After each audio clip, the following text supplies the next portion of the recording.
మన తెలంగాణలో మొట్టమొదటి ఫ్యాక్టరీ అవుట్లెట్ మన ముకుంద జ్యువెలర్స్ లో లైట్ వెయిట్ ఆభరణాలు కలెక్షన్స్ ఎన్నెన్నో అన్ని జ్యువెలరీస్ పై VA కేవలం 2 to 12% మాత్రమే. విచ్చేయండి ముకుంద జ్యువెలర్స్. జాతీయ అంతర్జాతీయ వ్యాప్తంగా గత వారం మారేడుమిల్లిలో జరిగిన హిడ్మా ఎన్కౌంటర్ పైన సంచలనం కలిగించిందని చెప్పవచ్చు.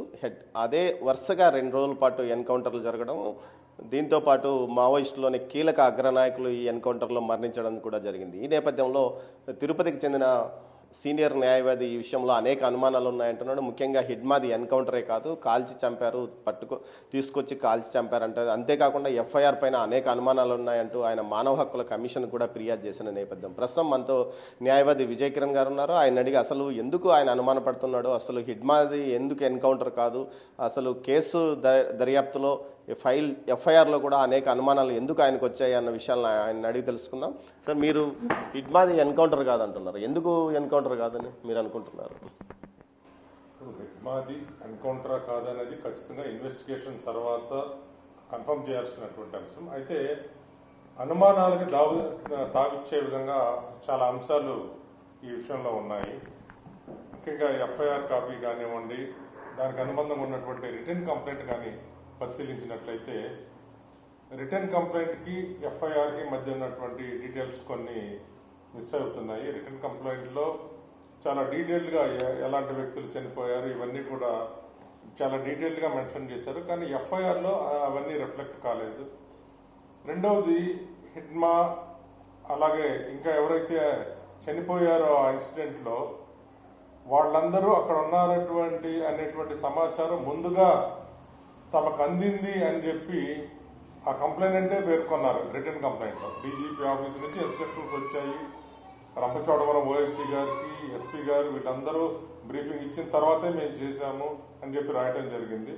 అంటే ఇది అనుకోకుండా జరిగినటువంటి ఇన్సిడెంట్ కాదు. ఒక కూంబింగ్ జనరల్గా జరుగుతుండగా అనుకోకుండా వాళ్ళు ఫైర్ చేయటము, వీళ్ళు ఫైర్ చేయటము, లేదా ఎక్స్చేంజ్ ఆఫ్ ఫైర్లో భాగంగా జరిగినటువంటి ఇన్సిడెంట్ కాదు.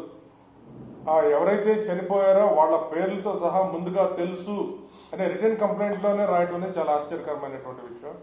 సో ఇది ఒక ప్రీ ప్లాన్డ్ గా జరిగింది అనే దానికి అనుమానం ఏర్పడుతుంది. కన్ఫర్మ్ గా నేను కూడా చెప్పలేను, అది చేసిన వాళ్ళకి తెలియాలి, చనిపోయిన వాళ్ళకి తెలియాలి, ఇంకా దేవుడికి తెలియాలి. అంటే ఇక్కడ ప్రీ ప్లాన్డ్ ఇన్సిడెంట్ అనేది అనుమానించడానికి ఎక్కువ ఆస్కారం ఉంది అంటున్నాను. హిడ్మా లొంగిపోవడానికి వచ్చాడని అంటున్నారు. మీకు ఏదైనా సమాచారం ఉందా ఏమన్నా దీనికి సంబంధించి?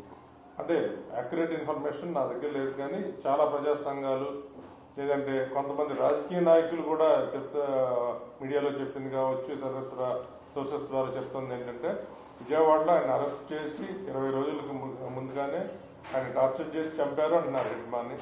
సరే, ఆయన చేసింది నేరమే కావచ్చు, బట్ అక్కడ డ్యూ ప్రాసెస్ ఆఫ్ లా లేదా రూల్ ఆఫ్ లా అనేది మిస్ అయింది అనే దానికి ఆస్కారం ఏర్పడింది. ఒకవేళ జెన్యూన్ ఎన్కౌంటరా కాదా అనేది డౌట్ గా ఉన్నప్పుడు ఇన్వెస్టిగేషన్ జరిగితే, ఒకవేళ జెన్యూన్ ఎన్కౌంటరే అయితే తెలియనివ్వండి ప్రజలకి. అల్టిమేట్ గా ప్రజలకి చట్టం మీద, వ్యవస్థల మీద, పోలీసుల మీద కూడా నమ్మకం ఉండటం ఇంపార్టెంట్. ఇప్పుడు ప్రజలు చట్టాన్ని గౌరవించాలంటే చట్టానికి ప్రతినిధులుగా ఉన్నటువంటి పోలీసులే చట్టాన్ని పక్కన పెట్టారు అన్న అభిప్రాయం కలిగినప్పుడు, అనుమానం కలిగినప్పుడు రేపు చట్టాన్ని ఎలా గౌరవిస్తారు ప్రజలు, సామాన్య ప్రజలు కూడా? సో అది ఒకవేళ జెన్యూన్ ఎన్కౌంటర్ అయితే తెలియనివ్వండి, పోలీసులు కరెక్ట్ గా చేశారు అన్న నమ్మకం ప్రజలు కూడా ఏర్పడినివ్వండి. లేదు అది ఫేక్ ఎన్కౌంటర్ అంటారా, ఓకే, అదైనా తెలియనివ్వండి. కన్సర్న్ రెస్పాన్సిబుల్ పోలీస్ ఆఫీసర్స్ కి పనిష్మెంట్ పడితే చట్టాన్ని చేతుల్లోకి తీసుకుంటే ఎవరికైనా పనిష్మెంట్ తప్పదు అన్న మెసేజ్ అయినా వెళ్తుంది కదా. అలా కాకుండా డౌట్ఫుల్ గా వదిలేస్తే ఏమవుతుందంటే ప్రజల్లో కూడా చట్ట ప్రకారం వెళ్తే పనులు జరగవు, పోలీసులు చట్టాన్ని పక్కన పెట్టేస్తున్నప్పుడు మనకెందుకులే అన్నటువంటి చట్టం గురించి అన్నటువంటి ఒక ఎంప్లాయిడ్ మెసేజ్ వెళ్ళేటువంటి పరిస్థితి ఉంది. FIRలో ఎలాంటి అనుమానాలు మీకున్నాయి, అసలు లోపాలు ఏంటి కనిపిస్తున్నాయి? ఇక్కడ 2 ఇన్సిడెంట్స్ జరిగాయండి. ఒకటి హిడ్మా ఎన్కౌంటర్, దాని తర్వాత ఇంకో ఎన్కౌంటర్ జరిగింది. అక్కడ 2 FIRలు, ఆ 2 FIRలకు సంబంధించినటువంటి రిటర్న్ కంప్లైంట్స్ పరిశీలించినట్లయితే రెండు కూడా ఆ ఎన్కౌంటర్ లో పార్టిసిపేట్ చేసినటువంటి ఆఫీసర్లు ఇచ్చినటువంటి రిటర్న్ ఇన్ఫర్మేషన్ న్యూట్రల్ గా ఎటువంటి ఇన్ఫర్మేషన్ ఇంతవరకు బయటకు డిస్క్లోజ్ కాలేదు. రెండవది ఏంటంటే 2 FIRలు, 2 రిటర్న్ కంప్లైంట్స్ ఆల్మోస్ట్ సిమిలర్ గా ఉన్నాయి. అంటే ఏదో టైమింగ్, డేట్, చనిపోయిన వ్యక్తులు, వాళ్ళ వివరాలు తప్ప అసలు ఎలా జరిగింది అన్న దానికి సంబంధించి 2 డిఫరెంట్ ఇన్సిడెంట్స్ కు సంబంధించినటువంటి డిఫరెంట్ ఎక్స్ప్లెనేషన్స్, ఇన్ఫర్మేషన్స్ అంత యాక్యురేట్గా మ్యాచ్ అవడం అనేది చాలా అరుదుగా జరుగుతుంది. సో హైలీ ఇంప్రాబబుల్ అంటారు, ఇంపాసిబుల్ అనకపోయినా హైలీ ఇంప్రాబబుల్ కాబట్టి అక్కడ 2 ఎన్కౌంటర్స్ కి సంబంధించి ఒక సస్పిషన్ అనుమానం ఏర్పడటానికి ఎక్కువ అవకాశం ఉంటుంది. అంటే ఒకే రోజు చంపి 2 రోజులుగా ప్రకటించారా లేకపోతే వరుసగా చంపేశారా? అంటే నా అక్యురేట్ ఇన్ఫర్మేషన్ నా దగ్గర లేదు, కానీ అక్కడ 2 ఎఫ్ఐఆర్లు పరిశీలించినట్లయితే 2 ఇన్సిడెంట్స్ కూడా ప్రీ ప్లాన్డ్ అని అనుమానించడానికి అవకాశం ఉంది. సో కాజ్ ఆఫ్ డెత్ అనేది మీకు ఖచ్చితంగా ఇన్క్వెస్ట్ రిపోర్ట్స్ బయటకు వచ్చిన తర్వాత తెలుస్తాయి. సో ఆ ఇంజ్యూరీస్, బాడీ మీద ఇంజ్యూరీస్ ఇక్కడ చాలా కీలకమైనటువంటి అంశం. ఎఫ్ఐఆర్ లో మీకు ఏంటి ఇలా జరిగిందని బేసిక్ డీటెయిల్స్ ఇచ్చారు. ఇన్క్వెస్ట్ రిపోర్ట్ లో కానివ్వండి, అక్కడ డెడ్ బాడీ దొరికిన చోట జరిగినటువంటి పంచనామాలో కానీ మీరు బుల్లెట్ ఇంజ్యూరీస్ కాకుండా ఇంకెవరన్నా ఇంజ్యూరీస్ ఉన్నాయని చూడాల్సి ఉంటుంది. బుల్లెట్ ఇంజ్యూరీస్ మాత్రమే ఉంటే అది జెన్యూన్ ఎన్కౌంటర్ అవడానికి ఎక్కువ ఛాన్సెస్ ఉంటాయి. అదర్ ఇంజ్యూరీస్ ఉన్నాయంటే ముందుగానే టార్చర్ చేశారు అనే దానికి అనుమానించడానికి ఎక్కువ అవకాశం ఉంటాయి. మరి ఆ డీటెయిల్స్ ఎందుకు డిస్క్లోజ్ చేయట్లేదు అనేది కూడా కొంచెం గమనించాల్సినటువంటి. ఈ వరుస ఎన్కౌంటర్లు మావోయిస్టులపై ఎలాంటి ప్రభావం చూపుతుందని మీరు అనుకుంటున్నారు? ఇక్కడ 2 విషయాలండి. ఒకటి మావోయిజం మీద కానివ్వండి, మావోయిస్టుల మీద కానివ్వండి, హిట్మాగ మీద కానీ ఇతర చనిపోయిన వ్యక్తుల మీద నాకు ఎలాంటి సానుభూతి కానీ సపోర్ట్ కానివ్వండి, కాన్సెప్చువల్ గా కానీ డాక్టరినల్ గా కానీ ఎటువంటి పాజిటివ్ ఫీలింగ్ లేదు. డ్యూ ప్రాసెస్ ఆఫ్ లా, అంటే మావోయిస్టులు అయినా ఇటు పోలీసులు అయినా. కానీ ఇక్కడ ఏంటి, ఆపరేషన్ కగారు కావచ్చు, దానికి అనుబంధంగా జరుగుతున్నటువంటి ఆపరేషన్స్ కావచ్చు, మావోయిస్టులు కంప్లీట్ గా ఎలిమినేట్ చేయాలి. దే హ్యావ్ ఓన్లీ 2 ఆప్షన్స్, లొంగిపోవాలి లేదా చనిపోవాలి అన్నటువంటి రీతిలో వెళ్తున్నప్పుడు ఒకవేళ హిట్మా లొంగిపోయి ఉండి అది ఫేక్ ఎన్కౌంటర్ అయితే, ఒకవేళ నిజం జెన్యూన్ ఫేక్ అనేది తేలాల్సిన విషయం, అది ఇన్వెస్టిగేషన్ లో తేలాల్సిన విషయం. ఒకవేళ జెన్యూన్ ఎన్కౌంటర్ కాదు ఫేక్ ఎన్కౌంటర్ అయితే ఏమవుతుందంటే, ఆల్రెడీ అడవిలో ఉండి బయటికి రావాలి, లొంగిపోవాలి అనుకున్నటువంటి మావోయిస్టులు లొంగిపోకుండా ఉండేదానికి ఎక్కువ అవకాశం ఉంటుంది. ఎందుకు లొంగిపోతే కూడా చంపేస్తున్నారు, ఇంకెందుకు లొంగిపోవడం అనేటువంటి భావన ఏర్పడింది అనుకోండి, ఆటోమేటిక్గా అటు వెళ్ళినా చావే, ఇక్కడుంటే ఇక్కడున్నా చావే అనుకున్నప్పుడు వాళ్ళు ఆల్రెడీ బ్రెయిన్ వాష్ అయినటువంటి వారు కాబట్టి ఫుల్ ఫ్లెడ్జెడ్ గా వాళ్ళు మరి ఫైట్ చేయడానికి రెడీ అయ్యేదానికి ఎక్కువ అవకాశం ఉంటుంది. అది గవర్నమెంట్ కి సంబంధించినటువంటి ఆర్మర్డ్ ఫోర్సెస్ మీద ఎక్కువ బర్డెన్ పడుతుంది. ఇంకోటి ఏంటంటే, హిట్మా లాంటి లీడర్లు, అగ్రనేతలు సరెండర్ అయినప్పుడు సరెండర్ తీసుకుంటే వాళ్ళ కేడర్ కావచ్చు, వాళ్ళకు అనుబంధమైన కేడర్ కావచ్చు, ఆ స్థాయిలో ఉన్న ఇతర కేడర్ కావచ్చు, నాయకులు కావచ్చు, వాళ్ళు కూడా ఇంకా హిట్మానే లొంగిపోయాడు కదా, ఇంకా మనం ఎందుకులే కంటిన్యూ చేయడం అని వాళ్ళు కూడా లొంగిపోవడానికి ఎక్కువ అవకాశం ఉంటుంది. ఇంకో ముఖ్యమైన విషయం ఏంటంటే, ఇక్కడ లొంగిపోవడం అనేది మరి మావోయిస్టులకు నేనేమి ఐడియా ఇవ్వడానికో సపోర్ట్ చేయడానికో సలహా కాదు కానివ్వండి, పోలీసులకే లొంగిపోవాలన్న రూల్ ఏం లేదు, కోర్టులో కూడా లొంగిపోవచ్చు. సో మరి ఆ అవకాశాన్ని కూడా వాళ్ళు పరిశీలించుకొని, ఒకవేళ పోలీసులు లొంగిపోయే అవకాశం అక్కడ లేకపోతే చట్టం ముందుకు రావాలి. ఇక్కడ పోలీసులా, కోర్టా, జర్నలిస్టులా అన్నది కాదు, చట్టం అనేది అల్టిమేట్. ఇక్కడ rule of Lalo supremacy of law అనేది నమ్మినప్పుడు పోలీసులకు లొంగినా, కోర్టులకు లొంగినా అక్కడ చట్ట పరిధిలోకి రావడం ఇంపార్టెంట్. అంటే ఈరోజు ఉదయం ఒక లేఖ విడుదల చేశారు మావోయిస్టులు. మాకు ఫిబ్రవరి వరకు కొంత గడువు ఇస్తే మేమందరం లొంగిపోతాము అన్న లేఖ వచ్చింది. ఆ లేఖ నిజమేనంటారా లేకపోతే మావోయిస్టులు విడుదల చేసి ఉంటారని భావిస్తున్నారు? అది మావోయిస్ట్ సోర్సెస్ నుంచి అధికారపూర్వకంగా ప్రతినిధులు వాళ్ళు చెప్పాల్సినటువంటి విషయం అది. సో అక్కడ ఏమవుతుందంటే, ఒకవేళ టైం ఇచ్చినప్పుడు ఈ లోపల వాళ్ళు బలపడేదానికి వాడుకుంటారనేటువంటి డౌట్ గవర్నమెంట్కి ఉంటుంది. అలాగే కాబట్టి వీళ్ళు యాక్సెప్ట్ చేయకపోవచ్చు, 99% యాక్సెప్ట్ చేయకపోవచ్చు. అంత డిటర్మినెంట్ గా ఫార్వర్డ్ అయిన తర్వాత మళ్ళీ ఆపడం, వెనక్కి రావడం జరగకపోవచ్చు. సో నాకు తెలిసి మావోయిస్టులకు ఉన్నటువంటి ఒక ఆప్షన్ ఏంటంటే సరెండర్ అయిపోవడమే బెటర్, వాళ్ళు ఒకవేళ సర్వైవ్ అవ్వాలి అనుకుంటే. అయితే ఇక్కడ సరెండర్ విషయంలో ప్రభుత్వాన్ని నేను కోరేది ఏంటంటే, ఒక పెద్ద సమస్య పరిష్కారం అవుతున్నప్పుడు సరెండర్స్ యాక్సెప్ట్ చేయడం కావచ్చు, వాళ్ళకి పునరావాసం కల్పించడం కావచ్చు, మీకు డౌట్ ఉంటే వాళ్ళ మీద కొంచెం సర్వైలెన్స్ లో పెట్టుకొని సరెండర్ తీసుకొని వాళ్ళ ఇలా పరివర్తన తీసుకురావడానికి ట్రై చేయటము. బై ఫోర్స్ వెళ్ళిన వాళ్ళు ఉంటారు, ఏదో ఆవేశంలో వెళ్ళిపోయిన వాళ్ళు ఉంటారు, లోపలికి వెళ్ళిన తర్వాత మారి బయటకు రావాలనుకున్నా రాలేని వాళ్ళు చాలా మంది ఉంటారు, అరే డ్రాప్ అయిపోయా మందులు అనుకునే వాళ్ళు ఉంటారు. సో వాళ్ళకు కూడా ఒక ఛాన్స్ ఇవ్వాలనేది నా ఒపీనియన్. సో గవర్నమెంట్ దానికి సంబంధించి ఒక నిర్దిష్టమైనటువంటి గైడ్ లైన్స్ బయటకు చెప్పకపోయినా కూడా అట్లీస్ట్ పోలీస్ ఆఫీసర్లకు ఇచ్చి అది వెల్ ఎగ్జిక్యూటెడ్ గా వెళ్ళేటట్టు చేస్తే, ఒకవైపు మారాలనుకునేటువంటి మావోయిస్టులకి, బయటకు రావాలనుకునేటువంటి మావోయిస్టులకు ఒక ఛాన్స్ ఇచ్చినట్లు ఉంటుంది. రెండో వైపు అక్కడ ఉన్నటువంటి ఆర్మడ్ ఫోర్సెస్ భద్రతా దళాలకి కొంత బడ్డెన్ తగ్గినట్టు కూడా ఉంటుంది. అంటే మానవ హక్కుల కమిషన్కి మీరు ఎలాంటి ఫిర్యాదు చేశారు, అందులో ఏ అంశాలను పొందుపరిచారు?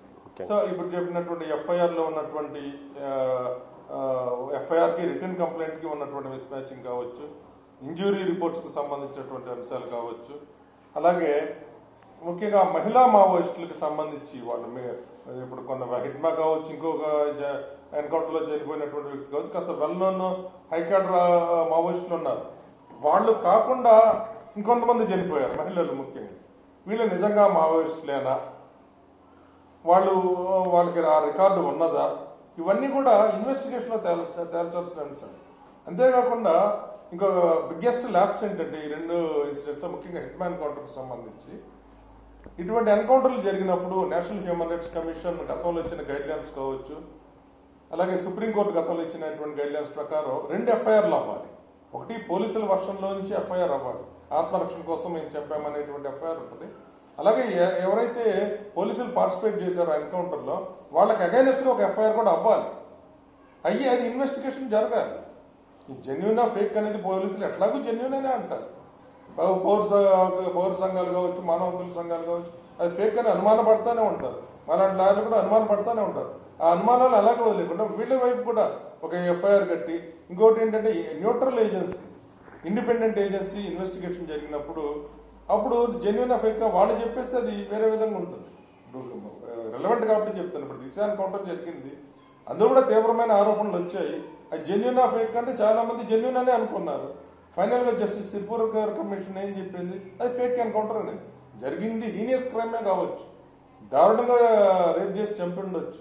ఎంత దారుణమైనా సరే డ్యూ ప్రాసెస్ ఆఫ్ లా అనేది ఇంపార్టెంట్. దాన్ని పక్కన పెట్టినప్పుడు, అంటే చట్టాన్ని పక్కన పెట్టి నేను న్యాయం చేస్తాను అంటే ఇంకా తీవ్రవాదమే కదా, అది కూడా ఒక రకమైన తీవ్రవాదం అంటారు. అంటే ఇప్పుడు ఏదైతే రాజ్యాంగం మీద మాకు నమ్మకం లేదని మావోయిస్టులు చెప్తున్నారు, అలాంటి వారికి రాజ్యాంగం వారికి ఎలా రక్షణ కల్పిస్తుంది అని మీరు చూడండి. రాజ్యాంగం మీద వాళ్ళకి నమ్మకం లేదు కాబట్టి వాళ్ళు తీవ్రవాదులు అనేది. రాజ్యాంగం మీద నమ్మకం ఉండి రాజ్యాంగం ప్రకారం ఎన్నికైనటువంటి అసెంబ్లీలు, పార్లమెంట్లు చేసిన చట్టాలను ఆధారం చేసుకుని రిక్రూట్ అయ్యి ట్రైన్ అయ్యి మీరు డ్యూటీ చేస్తున్నటువంటి పోలీసులు కూడా రాజ్యాంగాన్ని పక్కన పెడతానంటే ఎట్లా? ఆత్మరక్షణ కోసం అవతల వ్యక్తిని చంపే అధికారం పోలీసులకే కాదు, మీకు నాకు కూడా ఉంది. IPC section 100 right to private defence అందరికీ ఉంటుంది. అందుకే నా ఇష్టానికి నేను చంపుకుంటా పోలేను, మీ ఇష్టానికి మీరు చంపుకుంటా పోలేరు కదా. సో అక్కడ పాయింట్ ఏంటి, వాళ్ళు రాజ్యాంగాన్ని గౌరవించరు కాబట్టి వాళ్ళు తీవ్రవాదులు అన్నారు. అదే వెర్షన్, అదే ఆర్గ్యుమెంట్ నువ్వు కూడా అడాప్ట్ చేసుకుని నువ్వు కూడా అదే మాట అన్నప్పుడు ఇక నీకు వాళ్ళకి తేడా ఏముంది అంటున్నాను నేను. పోలీసులకి కూడా నేను పోలీసులకు వ్యతిరేకంగా అనుకోకండి, మావోయిస్టులకు అనుకోవాలి అనుకోకండి. వాళ్ళు దొంగ అన్నావు, ఆ దొంగని నువ్వు కూడా దొంగతనం, వాడు దొంగతనం చేసేవాడు నేను దొంగతనం చేస్తానంటే నువ్వు కూడా దొంగ అవుతావు కదా. సో ఇక్కడ పాయింట్ ఏంటి, వాళ్ళు due process of law follow అవ్వలేదు కాబట్టి తీవ్రవాదులు, నువ్వు ఫాలో అయ్యావు కాబట్టి నువ్వు పోలీసు. నీకెవరు ఇచ్చారు అధికారం అని చెప్పు ఫస్ట్. పోలీసులు సూట్ కడుతున్న ప్రశ్న ఏంటంటే, నీకు తుపాకీ ఇచ్చింది కానివ్వండి, నీకు యూనిఫామ్ ఇచ్చింది కానివ్వండి, నేను ఆ పొజిషన్లో ఎంప్లాయ్ చేసింది కానివ్వండి, నీకు ట్రైనింగ్ ఇచ్చింది అంటే చట్ట ప్రకారమే కదా. సో నువ్వు చట్టానికి ప్రతినిధిగా ఉన్నావు అక్కడ. సో నీకు ఇవన్నీ ఈ చట్టాన్ని నేను పక్కన పెడతాను, లేదా రాజ్యాంగాన్ని నేను పాటించను, లేదా ఆర్టికల్ 21 నేను గౌరవించను, జీవించే హక్కుని నేను గౌరవించను, నాకు న్యాయం అనిపించింది, చట్టానికి విరుద్ధమైన మార్గంలో కూడా నేను చేస్తాను అన్నప్పుడు ఇంకా దానికి నువ్వెందుకు ఇంకా దానికి చంపేదానికి, కొట్టేదానికి, తిట్టేదానికి ఒక వెల్ ట్రైన్డ్ పోలీస్ ఆఫీసర్ కావాలా? సామాన్య ప్రజలు కూడా బర్రెలు మేపుకునేవాడిని కూడా తీసుకెళ్లి తిట్టురా, కొట్టురా, చంపరా చంపుతాడు. దానికి ఎందుకు ఐపీఎస్ ఆఫీసర్లు, గ్రూప్ 1 ఆఫీసర్లు ఎంతమంది అవసరమా? సో లా అనేది ఇక్కడ ఫైనల్. లాని నువ్వు ఫాలో అయితే నువ్వు పోలీసు, ఫాలో అవ్వకపోతే నువ్వు కూడా క్రిమినల్లే. చట్టాన్ని ఫాలో అవ్వనటువంటి ప్రతి పోలీసు క్రిమినల్తో ఈక్వల్ కాదు, క్రిమినల్లే.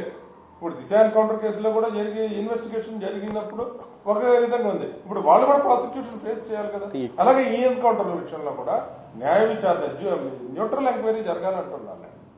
జెన్యూన్ కూడా కావచ్చు, నేను కాదంటున్నా, కానీ నిజమా అబద్ధమా తెలియకుండా డౌట్ గా వదలొద్దు అంటున్నాను. అంటే పూర్తి స్థాయిలో విచారణ జరిగిన తర్వాత ఏదైతే ఈ మావోయిస్టులు పూర్తిగా ఈ కగారా ఆపరేషన్ వల్ల పూర్తిగా లొంగిపోయే పరిస్థితి, మావోయిజం అంతమయ్యే పరిస్థితి ఏర్పడిన నేపథ్యంలో పూర్తిగా ఈ మానవ హక్కుల కమిషన్ మీరు కంప్లైంట్ చేశారు. దీనివల్ల ఏదైనా న్యాయం జరుగుతుందని భావిస్తున్నారా విచారణ? న్యాయం అనేది రెండు వైపులా చూడాలండి. అది జెన్యున్ ఎన్కౌంటర్ అయితే పోలీసులు అక్విటల్ లేదా వాళ్ళ మీద ఏ చర్య తీసుకోకుండా ఉండటం న్యాయం. పోలీసులు కూడా మానవ హక్కులు ఉంటాయి కదా. మానవ హక్కులు కేవలం తీవ్రవాదులకే కాదు, దొంగలకే కాదు, క్రిమినల్స్కే కాదు. పోలీసులు మానవులే, వాళ్ళకే మానవ హక్కులు ఉంటాయి. నిజంగా వాళ్ళ మీద అటాక్ జరిగినప్పుడు వాళ్ళని కాపాడుకోవడంలో భాగంగా వాళ్ళు చేస్తుంటే ఖచ్చితంగా అది కూడా మానవ హక్కుల పరిరక్షణే. కాబట్టి అక్కడ చేసేది ఏం లేదు. ఒకవేళ ఇది ఫ్యాబ్రికేటెడ్ ఫ్యాక్ట్స్, ఫ్యాబ్రికేటెడ్ ఎఫ్ఐఆర్, అందులో ఉన్న ఇన్ఫర్మేషన్ అంతా ఫాల్స్ ఇన్ఫర్మేషన్, లేదంటే అది ప్రీ ప్లాన్డ్ ఒక ప్లాట్ తో చేసినటువంటి ఎన్కౌంటర్ అయితే మాత్రం వాళ్ళు మావోయిస్టులైనా ఇంకెవరైనా సరే, ఎటువంటి తీవ్రవాదులైనా సరే, ఎంత పెద్ద క్రిమినల్స్ అయినా, ఎంత హీనియస్ క్రిమినల్స్ అయినా కూడా, వాళ్ళు చేసింది ఎన్ని నేరాలైనా కూడా మీరు పనిష్మెంట్ అనుభవించి తీరాలి పోలీసులు. దాన్ని కోర్టులు కావచ్చు, మానవ హక్కుల కమిషన్ కావచ్చు ఎన్షూర్ చేయాలి. ఇక్కడ ఇదంతా కూడా నమ్మకాల మీద జరిగేటువంటి ట్రాన్సాక్షన్స్. ఇవన్నీ ప్రజలు ఓట్లు వేసిన దగ్గర మొదలు పెట్టుకుని సుప్రీంకోర్టు దాకా ఒక నమ్మకం, సుప్రీంకోర్టు చెప్పింది కదా కరెక్ట్ అయ్యి ఉంటుంది ఒక నమ్మకం, అంతే. 100% లేకపోయినా ఎంతో కొంత నమ్మకం వ్యవస్థల మీద, చట్టం మీద, రాజ్యాంగం మీద లేనప్పుడు ఎవడిష్టాన్ని కూడా ప్రవర్తిస్తాడు. ఎవడు కరెక్ట్ అనిపించింది వాడు చేస్తాడు. అంతిమంగా అది అరాచకానికే దారితీస్తుంది. సో ఇక్కడ పోలీసులు కాదు ఇక్కడ ఇంపార్టెంట్, చట్టం అనేది ఇంపార్టెంట్. చట్టం అమలు జరిగిందన్నప్పుడు చట్టం మీద నమ్మకం, గౌరవం ఏర్పడతాయి. చట్టాన్ని అతిక్రమిస్తే శిక్ష పడుతుందనే భయం ఏర్పడుతుంది. సో అందరు పోలీసులు నేరస్తులు, లేదంటే అందరు పోలీసులు చట్టాన్ని చేతిలోకి తీసుకుంటారు, అతిక్రమిస్తారని నేను అంటలేదు. కానీ అది చట్ట ప్రకారం జరిగిందా లేదా అనేటువంటి నిజ నిర్ధారణ ఖచ్చితంగా జరగాలని నేను డిమాండ్ చేస్తాను. ఏదైతే న్యాయవాది విజయ్ కిరణ్ గారు చెప్తున్న ప్రకారము ఎఫ్ఐఆర్లోనే అనేక అనుమానాలు ఉన్నాయి. ముఖ్యంగా లొంగిపోవడానికి వచ్చిన వ్యక్తిని చంపారంటూ ఒక ప్రచారం జరుగుతున్న దాంట్లో దాన్ని వాస్తవం అవాస్తవం అన్నది తేల్చాల్సింది పోలీసులే. మరోవైపు వరుసగా 2 రోజుల పాటు జరిగిన ఎన్కౌంటర్ల పైన అనేక అనుమానాలు ఉన్నాయి. ఈ నేపథ్యంలో హిడ్మాన్ లాంటి సీనియర్ మావోయిస్ట్ లొంగిపోవడానికి వచ్చినప్పుడు అది అతన్ని లొంగిపోనిచ్చింటే ఆ తర్వాత పెద్ద ఎత్తున శ్రేణులు కూడా లొంగిపోయేవి, హింసకు తావుండేది కాదు అని కూడా ఆయన అభిప్రాయపడుతున్నాడు. మొత్తం మీద దీనిపైలో ఉన్న ఎఫ్ఐఆర్లతో పాటు ఈ ఎన్కౌంటర్ పైన ఉన్న లొసుగుల పైన పూర్తి స్థాయిలో విచారణ చేయాలనే మానవ హక్కుల కమిషన్ను తాను కోరానని, ఖచ్చితంగా ఇందులో అసలు వాస్తవాలు కమిషన్ వెలికి తీస్తుందని ఆయన ఆశాభావం వ్యక్తం చేస్తున్నారు. కెమెరా పర్సన్ పురుషోత్తంతో దామోదర్, తిరుపతి నుంచి.